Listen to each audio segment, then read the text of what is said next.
सभी साथियों को मेरा नमस्कार। स्वागत है आप सबका आज 12 अगस्त के जनसत्ता विश्लेषण में। तो आइए शुरू करते हैं आज का जनसत्ता विश्लेषण बिना किसी देरी के। हम बढ़ते हैं आज के संपादकीय की तरफ। संपादकीय इस क्रम में है मौत की डोर, आतंक का सिलसिला, फिर प्रकृति से खिलवाड़ के खतरनाक नतीजे। मौत की डोर में बेसिकली एक बहुत बड़ी शहरी समस्या को लेकर जिक्र करा गया है, जो कि हमें आए दिन किसी भी शहर में ये सुनने को देखने को मिल जाती है। रंग बिरंगी पतंगे उड़ाकर लोग खुश होते तो हैं, लेकिन जिस चीनी मांझे के सहारे ये उड़ाई जाती हैं वह कई निर्दोष नागरिकों और मासूम पक्षियों के लिए मौत की डोर से कम नहीं साबित हो रही। पतंगबाजी के रोमांच के अब आए दिन जानलेवा होने तक की खबरें आ रही हैं।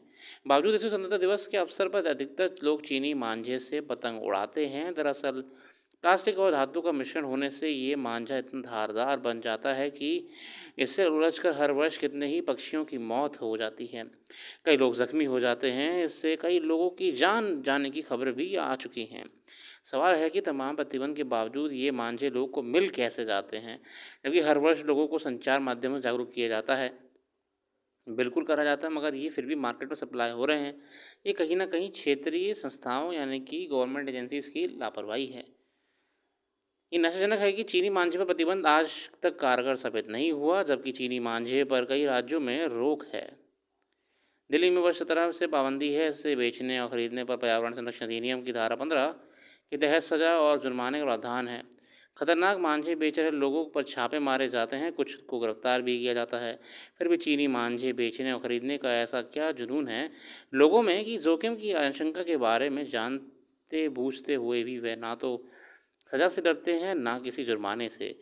ऐसी स्थिति में इस खतरे का दायरा बढ़ाने के लिए वैसे लोग भी जिम्मेदार हैं। बिल्कुल देखिए, जहाँ पे हम सरकारों को प्रश्न चिन्ह खड़ा करते हैं कि कैसे बाज़ार में बिक रहा है, क्यों उस पर रोकने लगाई जा रही है, उतने प्रश्न चिन्ह उन हर व्यक्ति, हर नागरिक पर खड़ा होता है जो इसे खरीद रहा है या अपने साथियों को रोक नहीं रहा है इसे इस्तेमाल करने से। क्योंकि समाज हर किसी से मिल के बनता है, सिर्फ सरकार से नहीं।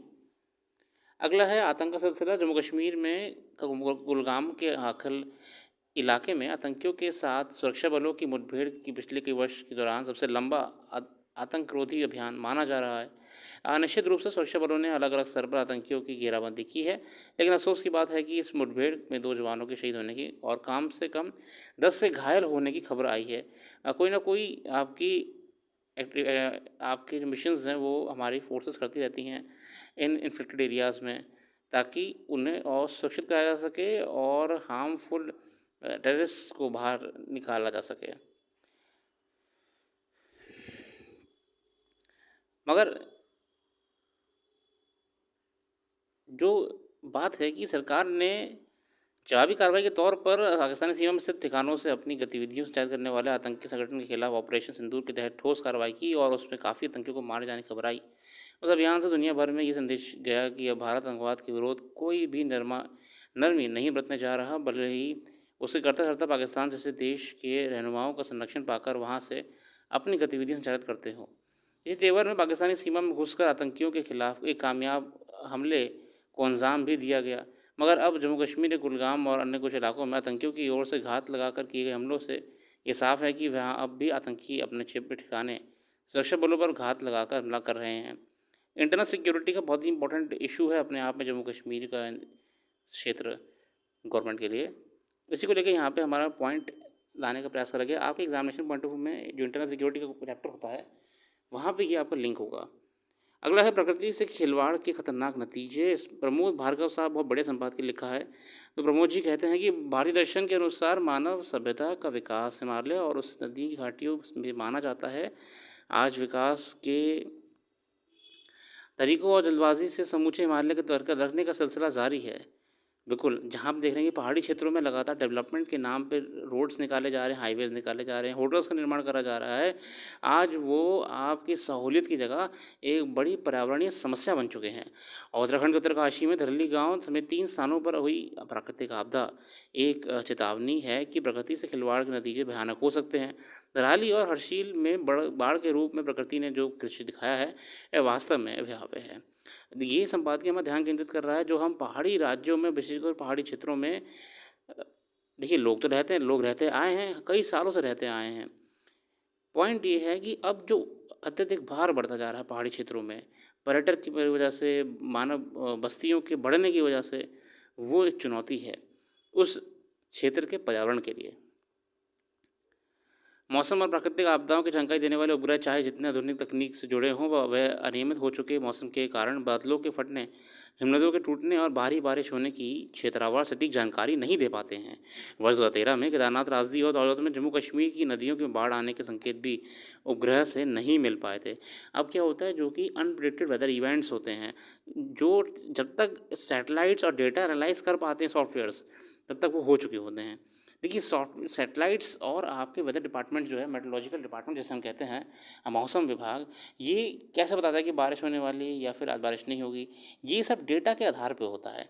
जो डेटा विभिन्न सेंटर्स से इनको मुहैया कराया जाता है, इनको मिलता है। उस डेटा को एनालाइज करने के बाद ही एक रिजल्ट निकाला जाता है कि आने वाले समय में किन क्षेत्रों में कैसा मौसम देखने को मिल सकता है। अब यही तो बात है कि जब ऐसे अनएक्सपेक्टेड इवेंट्स हो जाते हैं, जब तक इनके बारे में जानकारी मिल पाती है, ये घटनाएँ बहुत भयावह हो चुकी होती हैं, जैसा कि हमने उत्तराखंड में देखा भी। मौसम विज्ञानियों का कहना है कि इस बार मानसून में लंबी बाधा के कारण देश के कुछ हिस्सों में कम बारिश से सूखे जैसे हालात निर्मित हो गए हैं, जबकि हिमाचल और उत्तराखंड में भारी बारिश तबाही मचा रही है। मानसून में रुकावट आ जाने से बादल पहाड़ों पर इकट्ठे हो जाते हैं और यही मूसलाधार बारिश के कारण बनते हैं, मगर तबाही के लिए मानसून को जिम्मेदार ठहराकर जवाबदेही से नहीं बचा सकते। केदारनाथ में बिना मानसून की रुकावट के ही तबाही आ गई, इसलिए ये कहना बेमानी है कि मानसून की रुकावट तबाही में बदली। असल में समूचे हिमालय क्षेत्र में बीते एक दशक से पर्यटकों की सुविधाएं जुटाने तथा जल विद्युत और रेल परियोजनाओं के कार्य प्रकृति से छेड़छाड़ हो रही है। विकास नुकसानदेही हो रहा है। आधुनिक औद्योगिक विकास में असंतुलन का ही परिणाम है कि आज पहाड़ दरकने लगे हैं, जिन पर हज़ारों वर्षों से मनुष्य अपनी ज्ञान परंपरा के भूत जीवन यापन करने के साथ हिमालय और वहाँ रहने वाले अन्य जीव जगत भी रक्षा करता रहा था। हिमालय और पृथ्वी सुरक्षित बन रहे इस दृष्टि के मनुष्य ने अर्थवाद में लिखे पृथ्वी सूक्त में अनेक प्रार्थनाएं की हैं। वही है, देखिए आज तक ऐसा नहीं है कि लोग पहाड़ छोड़ दे रहना वहाँ पे, अपनी मानव बस्ती हटा दें वहाँ से, नहीं नहीं, बिल्कुल नहीं। बात ये है कि हमें बैलेंस करना पड़ेगा। अब सरकार को कोई ना कोई तरीका निकालने की ज़रूरत है, जिसके आधार पे वह एक ऐसा प्लानिंग करें, एक हिल प्लानिंग करें, जो कि ये सुनिश्चित करे कि डेवलपमेंट तो हो ही हो, मगर इकोलॉजिकल डिसबैलेंस ना हो।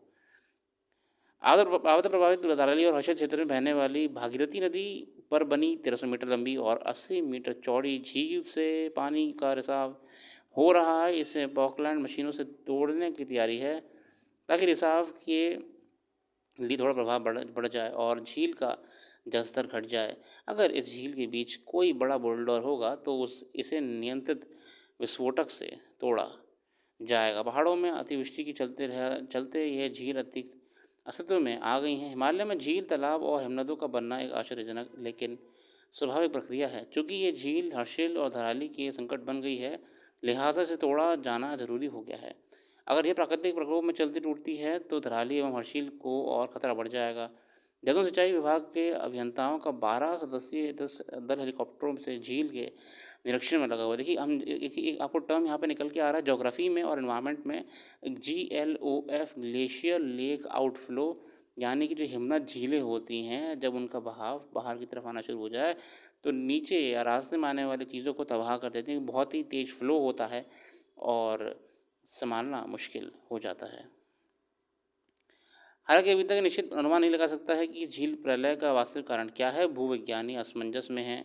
सच्चाई जानने के लिए वह अब रिमोट सेंसिंग डेटा और सैटेलाइट डेटा का प्रतीक्षा में है। मैंने कहा देखिए डेटा आने में, एनालाइज करने में समय लगता है, तो हम पूरी तरीके से डेटा पे आधार पर नहीं बैठ सकते, जो कि हुआ है। देखिए अभी तक डेटा का एनालाइज करा जा रहा है। ये आपदा प्राकृतिक और मानव निर्मित दोनों ही कारण से हो सकती है। इन विरोधाभासी अनुमानों से साफ है कि इस बार आई आपदा के बारे में कारण स्पष्ट नहीं है। दरअसल पर्वतीय क्षेत्र में प्रकृति के साथ संतुलन बनाकर कार्य करना होना चाहिए, लेकिन कथित विकास की चाकाचौंध में राज्य सरकारें कई संतुलित नीति बना रही हैं, तो उसे क्रियान्वयन में ईमानदारी नहीं बरतती। देखिए कागज़ पर तो बहुत सारी योजनाएं हैं, कई इन्वायरमेंटल इम्पैक्ट असेसमेंट्स हैं, जो कि नॉर्थ मिनिस्ट्री द्वारा कई गाइडलाइन SOPs जारी करी गई हैं निर्माण को लेके, कंस्ट्रक्शंस को लेके, मगर उन्हें अब पालन कौन ही करता है, वह सिर्फ कागजों तक सीमित हैं। उत्तराखंड भूकंप के सबसे खतरनाक जोन 5 में आता है। कम तीव्रता के भूकंप यहाँ निरंतर आते रहते हैं। मानसून के दौरान हिमाचल और उत्तराखंड के पहाड़ी जिलों में भूस्खलन, बादल फटने और बिजली गिरने की घटनाएं लगातार सामने आ रही हैं। पहाड़ों के दरकने के बाद साथ हल्के भूकंप भी आ रहे हैं। उत्तराखंड और हिमाचल में बीते 7 वर्षों में 130 बार से ज़्यादा छोटे भूकंप आए हैं।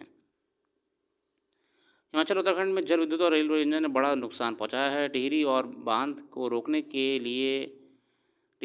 के लिए तो लंबा अभियान चलाया गया था। पर्यावरणवाद और भूवैज्ञानिक भी हिदायतें दे रहे हैं कि गंगा और उसकी सहायक नदियों की अविरल धारा बाधित हुई तो फिर गंगा तो अस्तित्व में खोएगी ही।